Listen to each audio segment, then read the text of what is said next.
Hi, my name's Michael, and today I want to talk to you about a book that I literally only just finished, and that's A Romance with Cocaine by M. Agiev. And this is a Russian book translated by Hugh Applin. This is a book that was written in the 1930s, and I've only just finished it, and I'm still gathering my thoughts, but I really wanted to get my thoughts on this book down straight away because I feel like they're fresh in my mind and I feel like I had to talk about this book to someone, so I'm just talking to my camera. Even though the lighting's not the best, I have to use artificial lighting instead of natural lighting, but I wanted to do this anyway. This is a story of a young man growing up in the Russian Empire, and it seems pretty boring. It's just his life and his thoughts and his feelings, and then he discovers cocaine, and that changes his whole life. And the reason why I wanted to talk to you about this book is because I was struggling so hard with this book. I was really thinking about DNFing the book. I might have done that if it wasn't a 1001 Books book, because I was curious to see what the appeal is, why this book is considered one of those books you should read before you die. And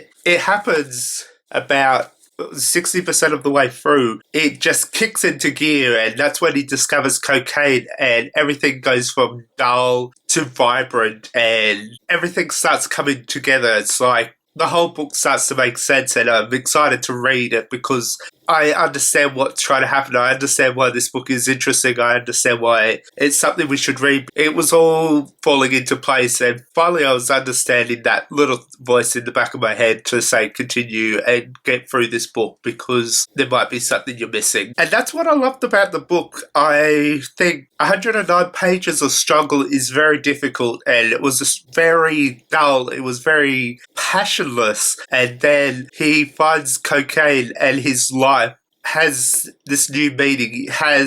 He discovers happiness, he discovers a vibrancy in himself, and the writing kind of depicts that. It becomes this whole new book. It's like the author's kicked into gear and we are now experiencing what he wants to say. And I think this was what made the book so great, because even though you struggle for so long, finally there's an end result worth waiting for. And the reason why I want to talk to you about this book is not because I think DNFing a book can be harmful, can be a problem. I know I struggle with DNFing books, but I fully support the idea of not finishing a book you're not enjoying and giving up. This was something really interesting, and I think if I gave up, I would have missed out on what made this book interesting. And what made this book interesting is it's set in the Russian Empire just before the revolution, just before 1917, and he is struggling. He's a lower caste working man, and he's struggling through his life. He's struggling to find happiness and joy. He is often telling women that he's rich just so he can get some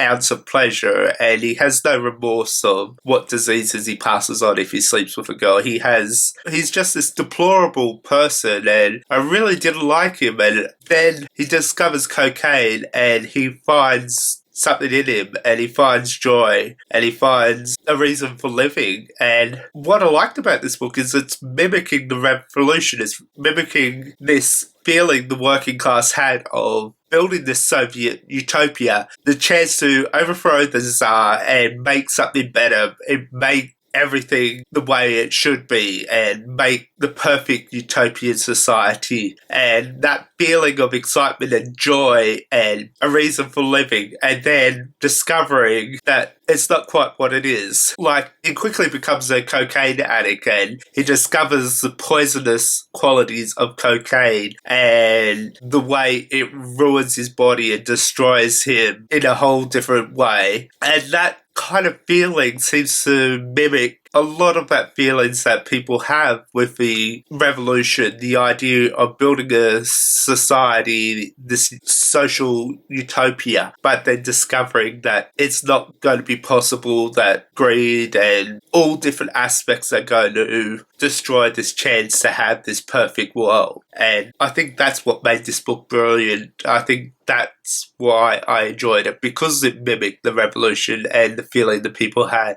And I like the way the book is a struggle, and then it just kicks into this wonderful, bizarre thing, but then you discover how that unravels, and the way it took me on that journey really worked for me. I don't know anything about cocaine. I don't know anything about drug culture. I'm interested in reading it because I think it's fascinating the way it can change a person, and then I'm interested in that addictive quality. It's just a fascinating thing to write about, and I think he did it really well. And Toby Young wrote the foreword to this book. If you don't know who Toby Young is, he's the guy that wrote How to Lose Friends and Alienate People, and he talked about his own experience with cocaine and how he understood that feeling, the way he expressed it. He thinks the author must have had a cocaine addiction because no one can write that feeling and that sensation unless they've experienced it, unless they know the addictive qualities, unless they